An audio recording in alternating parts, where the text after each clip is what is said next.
What have you found the most surprising about when you're teaching children about lifestyle medicine, or what do they gravitate towards when you share your knowledge with them?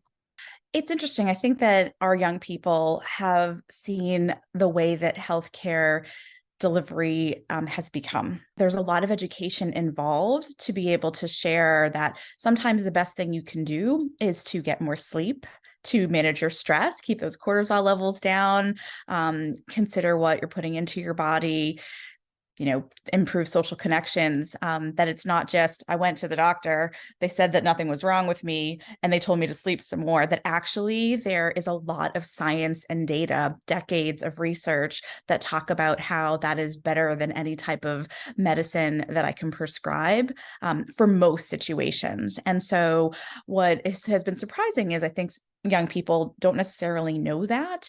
And they're sponges. They're really easily, you know, redirectable and teachable.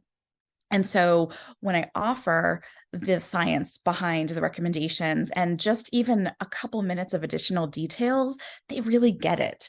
And so I feel like that's a way that it can help them to be able to see that, if they can proactively integrate lifestyle medicine practices into their everyday, they can be healthier. Pretend I'm a ninth grader.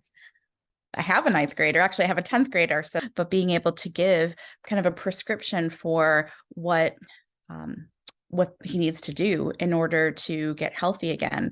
I actually really also start with trying to figure out what somebody's goal is. And so whether it's because they're coming in for an illness or they're coming in because they have had a situation with a peer or they're not sleeping well, I don't want to assume that my goal for them is their goal. And so I start by asking what their goal is. And it actually gets them, thinking a little bit more about it. Sometimes they'll say, "What do you mean? My goal is to be able to sleep better." That's obvious. But when we get into more specific conversation about it, right, to create a SMART goal about what they want, it becomes clearer.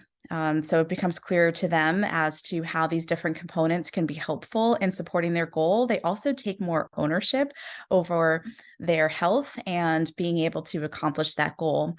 And then creating sort of smaller goals within that larger goal and being able to celebrate those small wins has been really helpful, not only with my own 10th grader, but also with other students that I've worked with.